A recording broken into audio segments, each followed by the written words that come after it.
episode of the Do It podcast. I am your host, Sarah Hernholm. And just like last Thursday, we're doing kind of like a hot take, thoughtful Thursday. Two things that I've been thinking about and wondering what your thoughts are on these topics. The things I've been thinking about are things that Jonathan has written about in his new book, The Anxious Generation: How the Great Rewiring of Childhood is Causing an Epidemic of Mental Illness. I was given a copy of this book and I have devoured it. And I am very, very grateful that this book was written, because a lot of these things I have talked about, but not with the depth and the data to support these concerns. There are a couple things that he talked about in here that I want to get your thoughts on. But I also want to have one of the things I need to share that has been on my mind, and I just want to know your thoughts on this. And my young people, the teenagers, you've got to chime in and tell me if this is what you'd want in your school. Before I launched this nonprofit, WIT, whatever it takes, this was like 20 years ago, I taught elementary school. And we had recess. In my classroom, we had it at least twice a day. That was not the requirement. We had PE once a day. That was not a requirement. The state required that you only did it once a week, which I thought was absurd. So of course I made my own rules and did my own thing. And I know that was better for my kids, my students. And when you get to middle school and high school, that playtime just goes away. They're like, they don't need it. They have to just focus on school all the time. Academics, academics, academics. But then when you become an adult, like me, you go off on work retreats, leadership retreats, sometimes self-improvement retreats. And one of the number one things that they tell you to incorporate back into your life to help make your life better is play. It's like a big thing in the adult world. They're like, bring back play into your life. Explore play, lean into play, be curious about play. And yet they take it away from middle school and high schoolers because supposedly they don't need it anymore, that they need to focus. So these kinds of things always give me pause, and like I get irritated, because I think if all these adults, we all know this is like the thing that we're now being told as adults will make our life better, is to incorporate this, curiosity and play and free time to explore the things that you're really interested in, but we've taken it away from young people. So this is my question. I need to know your thoughts on this. This is directed to my teenagers and teenagers.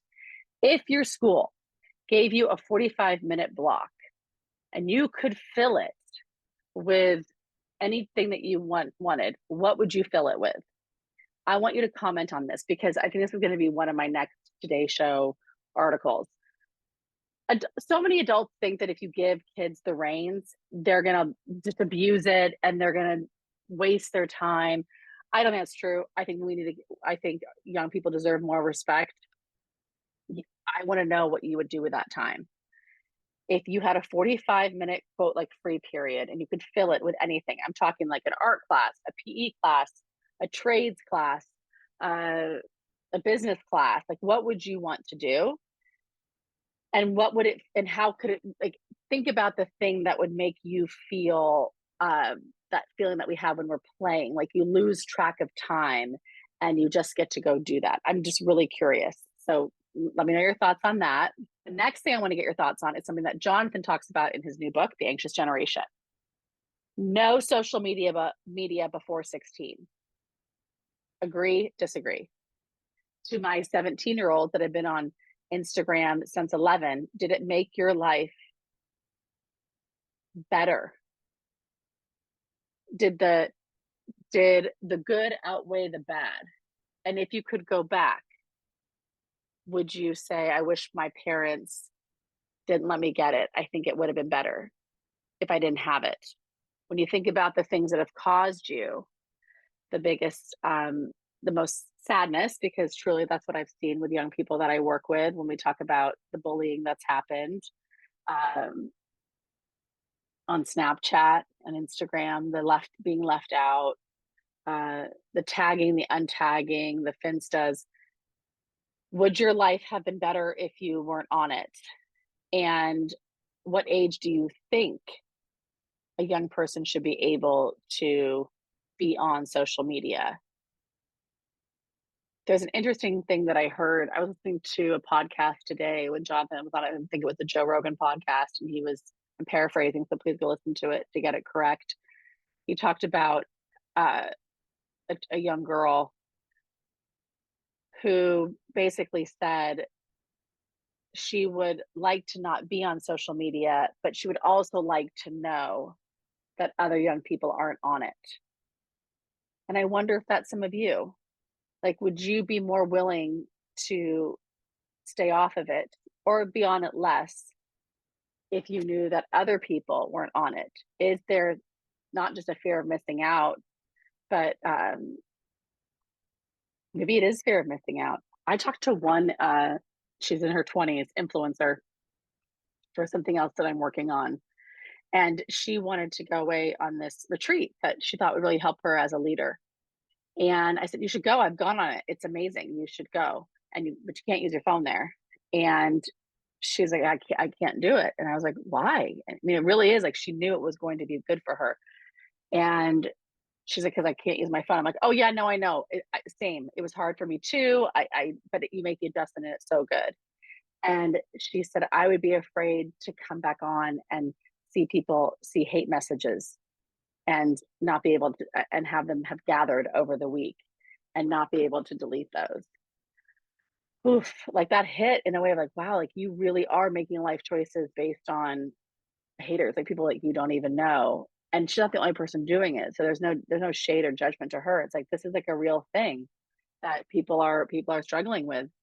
So I know we have a lot of young listeners on this podcast, and that's why I'd love to have you comment on what do you think is the right age for someone to be able to have social media.